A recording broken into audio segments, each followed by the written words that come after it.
The film Fighting With My Family is based on a true story about a family of wrestlers from Norwich. I play Zach Beavis, whose wrestling name is Zach Zodiac. I play Rhea Knight, who is the kind of heroine of the film. She kind of makes it and succeeds in her dreams. It's about her trial for the WWE that she eventually got into, and now she's one of its biggest stars. Obviously the most important thing about her, even though she's an awesome character in herself, was the fact that she was a wrestler and she looked like a wrestler. It was kind of a given that we needed to, A, we needed to wrestle, and B, we needed to look like we can wrestle.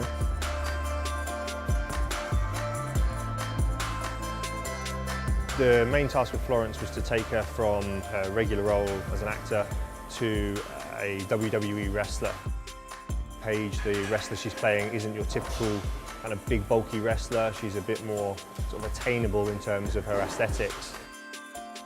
Initially, when we first got told we had 6 weeks, alarm bells started ringing, and I hadn't met Florence at this point, so I wasn't really sure who was going to be coming through the door, what state she would be in physically. I remember I went into the athlete centre and it was like all these, big weights, and just, it was so, not alarming, but it just wasn't, I hadn't ever been in a CrossFit gym before, and I had to do like a certain amount of burpees. I couldn't do it, so I basically just ended up flopping, and I remember hearing my tummy slapping the floor and I remember thinking, this can't go on. I can't be like this, I can't be this bad.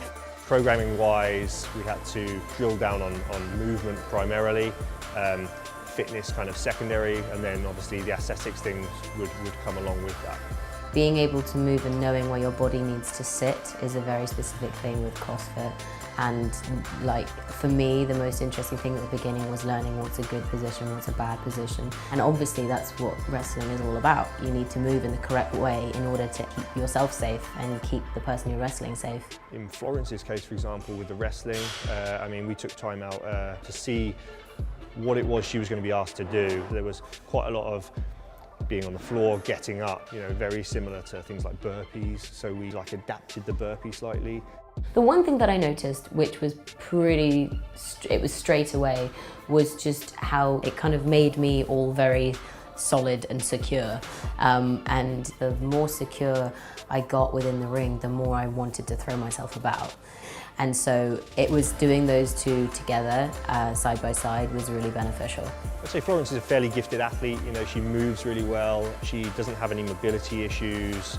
She has a good baseline strength. She adapted really well. So squat cleans, straight away. I don't even think we planned to teach squat cleans, but we did the front squats. No movement issues whatsoever. So quickly we sort of decided we were going to start adding things like that in. If the movement's there, the mobility's there, and the baseline strength's there, then we can really work with that.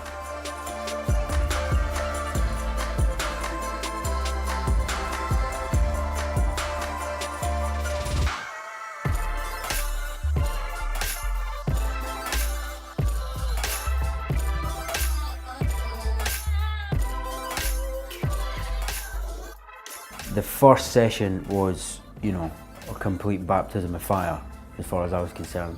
Jed made it very clear, straight from the off, that in the short time that we had to really be thinking about twice a day. The task I had to train Jack was basically to bulk him up. So the key issues we had was the length of time we had. It was very short, we only had 7 weeks. So the training was very specific. We had to control everything. We had to know exactly what was going on within each set, what sort of intensity he was working at, where his rest periods were, what tempos he was working at. He had a very, very tough time to have to go through what I put him through. We just got very used to a lot of hard work. For the first week I couldn't walk. I really couldn't move. It was just insane. But that's essentially what it was, man. For me, it was just getting used to pain. We focused a lot on, the deadlifts. We focused a lot on things like the bench presses, push presses. With everything to do with that, we then used things like EMOMs and death by type workouts, because that way I knew exactly how many reps he was going to be doing. I knew roughly when he was going to be fatiguing, so I could tell exactly how many sets he was likely to be hitting You know, there was loads of moments where, you know, I was screaming, no, you know, no more, all this kind of stuff, but he knows when to apply the pressure and not to. It makes a massive difference to have that font of knowledge stood next to you, and that was very much the case with Jed. You know, those sessions in CrossFit are difficult. You do have to push yourself, and it does hurt, and you do feel like you can't go on. And that's quite an interesting thing to play with, especially in the role. Rarely someone will come in and have a set goal that they have to hit within 6 weeks. You know, so it was challenging, but you know, it kind of meant that she had to be all in, we had to be all in, and just run with it. You know, what I never knew about CrossFit is that it's more just a sort of way of life rather than, you know, just somebody that goes to the gym. They're massively supportive of each other. I love that thing of he wants everybody to feel very comfortable to try things that, you know, they feel is impossible. And I did try a lot of things that I felt was impossible. It's very easy to get very tired during filming. On this job, I've never felt tired. That's been the biggest change for me. My energy levels are a lot higher, you know, and that is, it's through CrossFit. It was so much a part of the film as the film was a part of, you know, it. So it comes in a bundle, it comes in the whole kind of film in a sense. You know, preparing to wrestle was CrossFit.